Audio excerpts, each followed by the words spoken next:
What's up, Saiyan Army?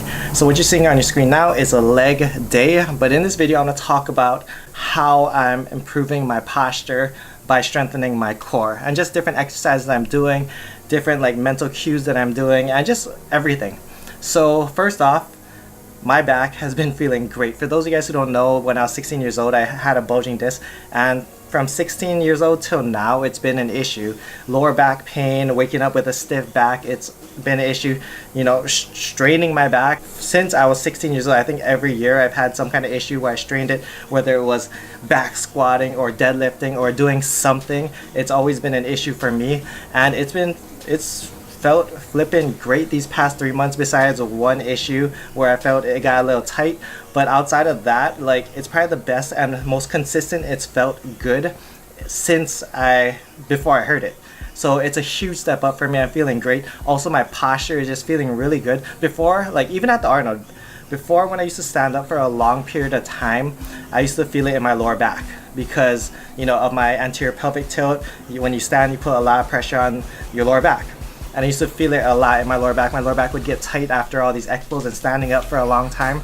And even at the Arnold, something I didn't mention was my hamstrings and glutes were just sore and aching, which is great because that means that my hips were in line. There wasn't any tilt action going on, and that I was putting, you know, my body weight on my hamstrings and glutes, something that people with anterior pelvic tilt need to do. So that's great, and it wasn't even a conscious effort while I was standing up at the Arnold. It was just subconsciously something that my mind is already getting used to and just subconsciously being aware of, is feeling your heels and feeling your glutes at all times whenever you're standing and making sure they're engaged. So something I'm adding into my workout routine is front squats. As you saw, for me, I just did 5 sets of 5 reps with 225. This next exercise right here is hip thrust, and I'm going to talk about the front squats a little bit more in detail in just a sec. But hip thrust, definitely number one for building and helping your anterior pelvic tilt.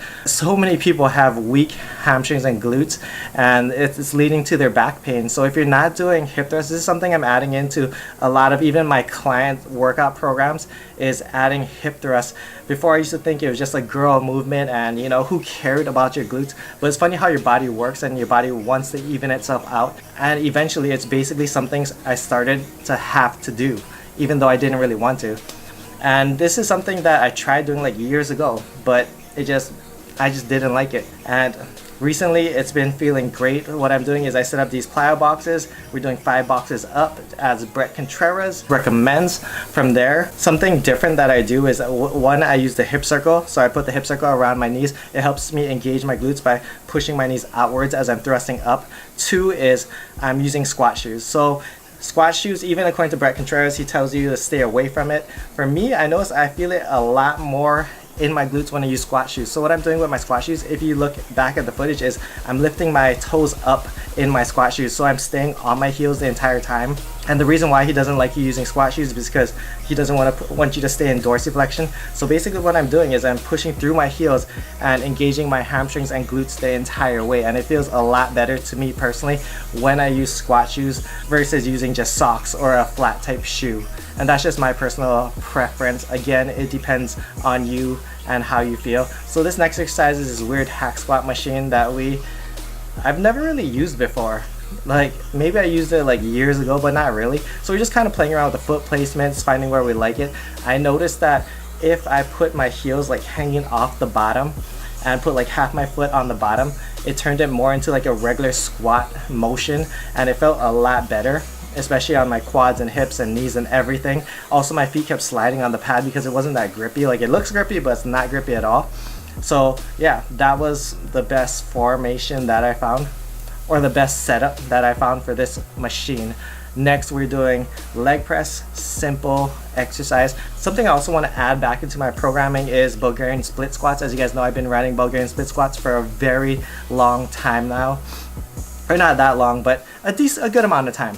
And that replaced my front squats. Now we're bringing front squats back into the equation. I think what I want to do is use front squats as my main compound lift and add Bulgarian split squats as like a secondary movement. So either taking it away from the leg press or maybe that weird hack squat machine.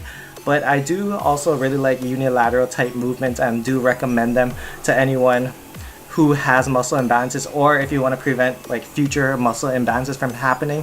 I definitely like unilateral type movements such as the Bulgarian split squats. So next exercise, we're doing a single leg hamstring curls, and basically with this machine, it makes it so you can easily kick it up and swing it back down and use a lot of momentum. It picks up a lot of momentum as you kick up, so you got to really make sure to do it slow and controlled and feel the hamstrings. And once we kind of got used to the way the machine worked, it felt great. Single leg hamstring curls, again, unilateral exercises recommended. And the last thing I'm doing the second thing I'm doing on top of that to increase my glute strength and help fix my anterior pelvic tilt is lunges. So lunges is on my second leg day, where it's more hamstring and glute, or just hamstring focused in general.